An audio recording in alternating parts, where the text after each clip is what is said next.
Welcome back to The Draw. My name's Nathan. I'm one of your hosts. And we discussed the PGA, LPGA, DP World Tour events that happened last week and preview the upcoming events this week. Last week we had the Sanderson Farms Championship on the PGA Tour, the LOTTE Championship on the LPGA Tour, and the Alfred Dunhill Links Championship on the DP World Tour. We're going to start with the PGA Tour first. Down in Mississippi at the Sanderson Farms Championship, Stephen Fisk won his first career PGA tournament. He is a rookie. This is his 24th career start. A life-changing event for Fisk here. Kind of struggling this year on his first year. Really low on the FedEx Cup. Maybe going to lose his card. And now with this win, he jumps up all the way to 65th on the FedEx Cup fall rankings. He's just a couple spots away of getting into the two signature events early in the 2026 season. I think that would be the AT&T Pebble Beach Pro-Am and the Genesis Invitational. So he plays well here in the last couple of events in the fall series. He could easily get into those two signature events that are just critical for earning points and just a higher purse. He defeated Garrick Higgo by 2 wins. Garrick Higgo, who some of you may have heard of, he has two wins on the PGA Tour. One came this last springtime down in the Dominican Republic. He defeated Joel Damon after Joel Damon kind of collapsed there on the 71st and 72nd hole. And then his first win came way back in 2021 at the Palmetto Championship at Congaree when that event was kind of created just because of the COVID year before. So he's a proven winner. He's played well. He played well at the Pro Tour. And he was leading after the second round and the third round. Came into the day with a 2-stroke lead and just couldn't hold on. He started well on the front 9, made 3 birdies or 4 birdies, 1 bogey. Gave himself a chance on the back 9, but the undoing was he made 3 bogeys in a row. Or no, 2 bogeys in a row on the 10th and 11th hole. And then Fisk kind of made up for that. He made a birdie to take the lead on the 11th hole, but Higgo came back. He had 4 birdies in a row. Fisk answered 2 of Higgo's birdies, though, on the 13th and 16th hole to keep it tied. And then on the 17th and 18th hole, Fisk shut the door. He hit both of his approach shots on both of those holes to 3 feet. Made birdie on both for his first career win.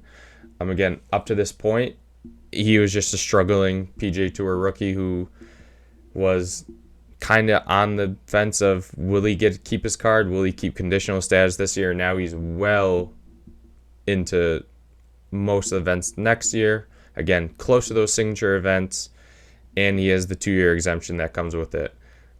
Great for him. Rasmus Højgaard coming off the Ryder Cup.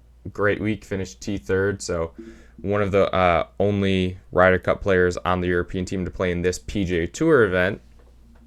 Over on the European event or tour, the DP World Tour, though, he had some of his teammates. They competed at the Alfred Dunhill Links Championship in Scotland.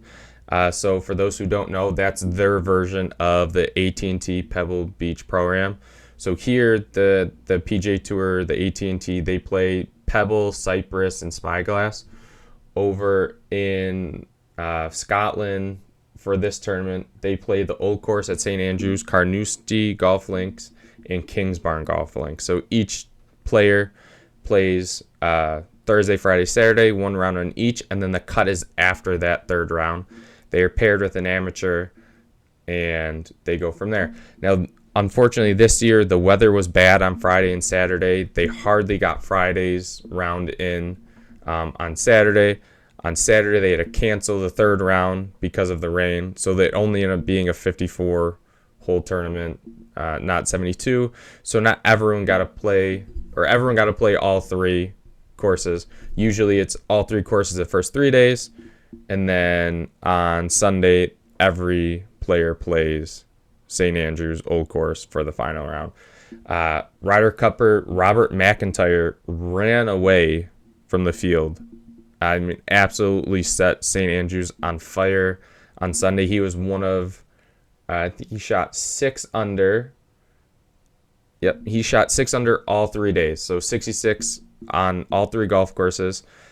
It was close coming in. He was tied with Richard Stern at 12 under going into the final round on Sunday. And Stern had to play Carnoustie, it's a tough draw. If it's somewhat windy, Carnoustie is just so much harder than St. Andrews.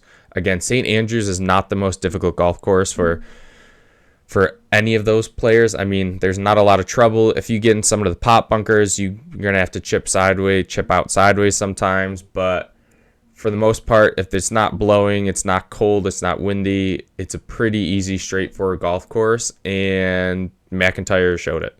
He shot 6 under there. Richard Stern had to play Carnoustie, which again, it was colder and rainy, so it's just a much more difficult golf course. Unlucky for him that was just kind of his draw, and McIntyre got the easier of the courses. I mean, Stern didn't play bad. He shot an even par on the front 9, but by that time, McIntyre had shot 3 under on the front 9 at St. Andrews and kind of just widened his lead and never looked back. He ended up finishing with 3 more birdies on the back 9, only a bogey. So again, he shot 66 to close out. He beat fellow Ryder Cup teammate Tyrrell Hatton, who also played on the old course on Sunday, and he shot 7 under. He's one of 4 players on Sunday to shoot 7 under 65. So again, that course was just playing so easy. Even in the rain and the cold, the players were still able to score. Hatton jumped up from, where did he start on? He was T22 after the 3rd round or the 2nd round, and then he shot 7 under, jumped all the way up, and he finished solo 2nd to finish, 4 strokes behind McIntyre. So as well as Hatton played, he still was not close to McIntyre. McIntyre, again, played really well at the Ryder Cup, kind of showing that he does belong. He played well this year on the PGA Tour again. Kind of the biggest thing is his collapse at the BMW that Scotty ended up taking. But again, he is proven to be one of the better European players on the tour, and he looks like he'll be a mainstay for them on the Ryder Cup team. 2 other Ryder Cup team members played as well. Matt Fitzpatrick, Tommy Fleetwood. They both finished 9 under, tied for 22nd. Good week. I'm honestly shocked that as many of them played, especially after, I'm sure, what was a pretty rowdy and raucous celebration on Sunday night, probably leading into Monday after winning the Ryder Cup at Bethpage. But props for them. They committed to it. They took the plane from New York to Scotland and played. I know it's a great event. Roy McIlroy usually plays. It's just nice to play. A lot of them play with a family member or relative or some other amateur in the tournament. Some other people in that, Dustin Johnson was leading after day 1. Brooks Koepka played. So some of these live golf guys who trying to get world ranking points, trying to get into those majors and just climb up the world ranking points to see where they stand, are playing. Again, next week the DP World Tour heads to Spain for the Spanish Open, where Angel Hidalgo won last year. So native from Spain, he won last year. He'll look to defend his title. John Rahm, Shane Lowry, Patrick Reed, Sergio Garcia, all in the field. So again, another good field next week on the DP World Tour. You're going to see probably a little more of the Ryder Cup team members playing that as the European Tour starts to finish up here. And then, you'll get some of the live guys, like I said, again, getting world ranking points, trying to just get their standing up because they're still fighting for world ranking points. And they want to play. I mean, their season finished probably a month and a half, 2 months ago, so they can't take all that time off. So some of them will also play again. Sergio Garcia, Patrick Reed are just a couple of those live golfers in the field next week there at the Spanish Open over in Spain. As far as the DP World Tour, the ladies PGA Tour, it was another great finish on the LPGA. Again, another close one. It was Yumin Wang winning by 1 stroke. She defeated Huai Jo Kim by 1 stroke. For Wang, she is a LPGA rookie. She doesn't even have status on the LPGA Tour. She got a sponsor's invite. She normally plays on the Korean LPGA Tour. She got a sponsor's invite and won. She is 22 or 23 years old. This continues the trend of first-time winners on the LPGA Tour. I mean, it's getting wild. It's the 26th different winner on the LPGA Tour this year.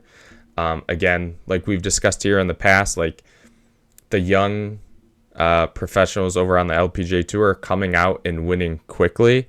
Again, here's another example of someone who wasn't even on the tour, got a sponsor's invite, and she wins. I mean, I don't know the last time that's happened on the LPGA or the PGA Tour, but good for her. She struggled on Saturday. She shot 3 over round Saturday after setting the 18-hole tournament scoring record on Friday with a round of 62. So it's kind of up and down day. Friday, really good, 62 again. Great round from someone who's only playing in her 6th career LPGA event. So go out there, shoot 62 to charge into the weekend. She struggled Saturday again, +3, but showed no ill effects from that round.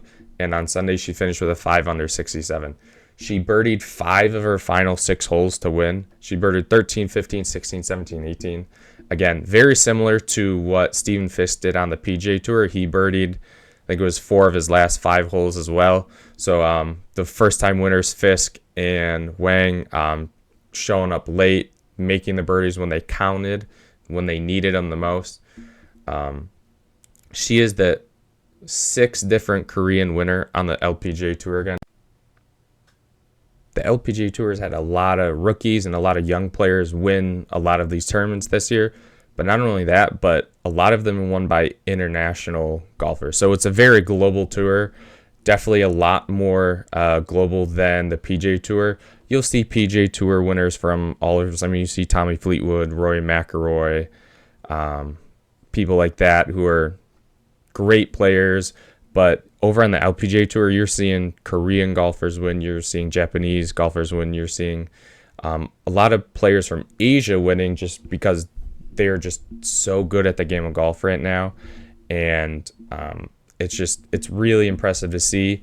I mean, yes, Nelly Korda won a lot last year. She still hasn't won this year. She did have a good week this week. She finished T4th, had all 4 rounds under 70. So good showing for her. I know Charlie Hull won a couple weeks ago, so she's from England. But the story of this year is outside of the young winners and all the different winners, I think all of the Asian women winning is a fantastic story, especially trying to grow that game, especially into other countries, and just make it more of a global and international game. This week, the LPGA Tour is heading over to China. They're kind of starting their Asian swing. So they'll be wrapping up over in Asia before heading back over here to finish the last couple events. So over on the LPGA Tour, they are playing the Buick LPGA Shanghai. It is, again, it's in China. So, again, starting the Asian swing. The defending champion is Ru Ning Yin. It is her first start since the AIG Women's Open. She is from China. She won here last year. She won by 6 strokes last year. Again, kind of struggling coming into it. She missed the cut at the AIG Women's Open her last start, and then right before that event, the event before that, she also missed the cut. So she hasn't been in form as of lately, but again, coming back to a course where she's familiar with, where she's won, and in her home country, you got to think she'll play well again. Gino Titakun, she'll also be in the field, world number 1. She finished tie for 5th last year. She's playing well. Again, she's always a force to be reckoned with. I mean, so young, so good. I know she's close friends with Yin, so that was cool to see her last year. You saw Titakun be one of the first to embrace Yin on the over on the 18th hole last year. So look for her to play well. She hasn't played since the Kroger Queen City Championship, where, again, we talked about it when it happened. She 4-putted on the 72nd hole to lose to Charlie Hull. So she'll look to bounce back. Again, she'll be good as always. She'll be up at the top of the leaderboard. She's number 1 in the world for a reason. Again, another good young international player who's kind of burst on the scene and kind of taken over Nelly Korda's spot as the world number 1. I mean, yes, Nelly Korda was great last year, but again, no wins this year. If you asked her, it's probably a disappointing year, especially coming off the year she had. I know she had some issues with the blood clots. I know that's tough to come back, but she's played well. She just hasn't got over the hump. Other players in the field, 9 of the top 25 in the Rolex rankings are in the field. So, again, pretty good field over in China. Not the strongest field, but not also a weaker field. Past champions, Angel Yin, the 2023 champion, she's in the field, and Danielle Kang, the 2018 and 2019 champion, also in the field. So again, look for our article on the website. There'll be more into previewing that event, tell you who to look for, how to watch it, stuff about the golf course, and all that good stuff. If a different winner wins this week, again, they've had 26 different winners on the LPGA Tour this week. If another one wins, it will be the 27th, and that will set a record on tour. The 26 different winner that was set last week was matched also in 1995, 2018, and 2022. So it's not that new of a thing where there's always different winners. Again, last year was probably the anomaly with Nelly Korda winning so many different times. But again, if that happens, that would be great. Again, set the record. There are 11 players who have won on tour this season already in the field, so one of them could win. But we'll see. The way it's going, I would say no, but it also wouldn't shock me if Gino goes out there and wins. There are also plenty of Chinese golfers in the field. Again, they are playing at a course where it's in China. It's a no-cut field, so there are plenty of Chinese golfers and other Asian golfers as well in this field. So look forward to that. Again, it's going to be tough to watch, being 12 hours ahead of Eastern time. So get it when you can. You're going to probably have to watch some on tape delay. You're going to have to just watch some on streaming, or just go to the LPGA site and get updates through there. Over on the PGA Tour, they're also over in Asia. They're heading to Japan for the Baycurrent Classic. So it has been called the Zozo Championship the last 4 years. But this year, Baycurrent took over the title sponsor, and it's also a new golf course. So it is now at the Yokohama Country Club in Japan. It is, again, new course. It is in 2 different 18-hole courses at this country club.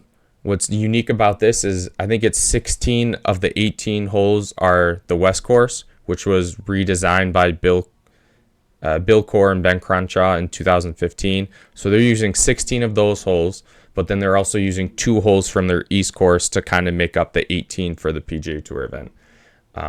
So it's a little interesting. I know Corr and Crenshaw, when they redid it, they put new tee boxes in. They made it more elevated tees. They got rid of trees. They added some fairway bunkers, added some more rough. So we'll see. Again, new course, so don't know what to expect. It's a pretty long course, 7,300 yards. Not the longest they've played, but not the shortest by any means. It's a pretty good field. Usually this event draws a pretty good crowd. Past champions that are in the field, Colin Morikawa, he won in 2023. He's in the field. Hideki Matsuyama, probably the best and most well-known Japanese golfer ever. I mean, he'll probably go down easily right now as the best Japanese golfer ever. Once he won that Masters, that kind of solidified it, but then he's won a couple times since. He's in the field. He's also won the event previously. Xander Schauffele, he's going to play kind of after not making the Tour Championship, not playing for a couple months, and then playing the Ryder Cup. Again, Played well in the Ryder Cup. Was kind of shocking to see how well he played, actually, coming off not playing for so long. He'll be in the field. He always plays here. I know his family's from Japan, his mom's side, so he loves going back. Alex Noren, again, another Ryder Cup assistant captain who's playing great on the DP World Tour, has 2 wins over there in the last 2 months. He's never won on the PGA Tour. He's looking to climb up that FedEx Cup points list as well, so he's in the field. And then some other names, Chris Gotterup, Wyndham Clark, Billy Horschel, Sungjae Im, Michael Kim, who won on the DP World Tour, coming off his best PGA Tour finish. I know we talked about him recently. He's in there as well. Some sponsor exemptions, some pretty good ones. Max Homa, he's in the field. He played there last year. He played well last week in Mississippi. He's kind of starting to return to form. I know he has back-to-back top 20s at the Pro Tour and then at Sanderson Farms. He's kind of starting to return. He's still not the Max Homa who's won 4, 5, 6 times on the PGA Tour, but he's starting to get there. He hasn't had back-to-back top 20s in a long time, so good for him. Sahith Theegala, who's injury-riddled season, who is one of the best young players on the PGA Tour, who a year ago he was on the President's Cup team. He probably wouldn't have been a lock for the Ryder Cup, but was definitely on the list of Keegan Bradley, and just battled, was it a wrist injury and then kind of a back shoulder injury. So he's coming back. He's finished 99th on the FedEx Cup ranking, so he's got a lot. He's exempt through, I think, this year or next year with his win, so he should be fine. But he played last week, T38, nothing to write home about, but see him in the field, that's great. And then last year's defending champ, Nico Echeverria, who won his second PGA Tour event here last year. He defeated Max Grazerman and Justin Thomas by 1. He's also in the field. He'll look to defend his title against a really good field. Again, for those players who are kind of ranked between 51 and 60 on the FedEx Cup fall standings, they need some good weeks here to stay in that spot. Again, they want to earn those 2 signature events early in next season. Again, the AT&T Pebble Beach Pro-Am, the Genesis Invitational, those are key. People want to get into those. So look for that. Again, some people, nothing changed between 51 to 60 last week. Those players still stayed the same. No one jumped into it. No one fell out. But a couple of good weeks by some people here, they could easily jump in. Kevin Yu, who's at 61, he's in the field. He'll look to jump in. Max Grazerman, who's in the field, who finished second last year, he's at 58. So he's trying to get a good finish in to finish in that top 60 to get into those 2 events.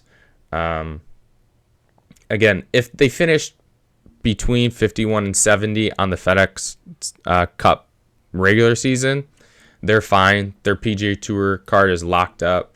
Their top 100 eligibility for next season is locked up, so you don't have to worry about falling out of that. Even if they play bad, they're locked into that top 70, so that's good. It's where the numbers 71 to 100 get iffy. Like if you're in that 71 to 100, that 29, like those 29 spots, like if you start 85th and you have a card, but by the end of the fall series you're at 102, you don't have a card, you're playing on conditional status. And with the way the tour is built, with the signature events, it's so hard to stay into that 100, especially with so many elevated events, with the elevated FedEx Cup points, with the elevated purses. You really need to stay in that top 100 to get into some of those events, so then you can play your way into the signature events. Again, it's going to be tough. There's a lot of good players coming up. I know the Korn Ferry is sending 20 guys. The DP World Tour sends, I think, their top 10 or 15 that aren't already exempt on the PGA Tour. They earn PGA Tour cards. Then you get PGA Tour qualifying schools. So it's tough. I mean, that's why the Stephen Fisk win is so important. A rookie who wins, now he's exempt for 2 seasons. He's into a lot of the events. He's not playing on conditional status. He's at 65 again. So if he plays well here and some other events, he can get into those signature events. I mean, he'll guarantee him spot into some of the majors. He'll get into the Century. Again, that's why winning and getting into that top 100, especially into that top 70, is so important for the PGA Tour players. Again, LPGA, PGA Tour, over in Asia, LPGA in China, PGA in Japan. The DP World Tour is in Spain next week. Again, read our articles online. We have previews up, or previews will be up by Thursday for the LPGA and PGA Tour events. Go check those out. We kind of go over who's in the field, how to watch it, who we think will win, give you some information on the golf course and some background on the tournaments as well. Again, look on our website for the recaps of the DP World Tour event and the PGA and LPGA Tour events. Again, listen, subscribe to our YouTube channel. Please like, subscribe. We love doing this for you. We have some news here coming next week. Once Brian is back, we'll share that with you. Please, again, check out our website. We'll talk to you next week. Enjoy the golf this weekend.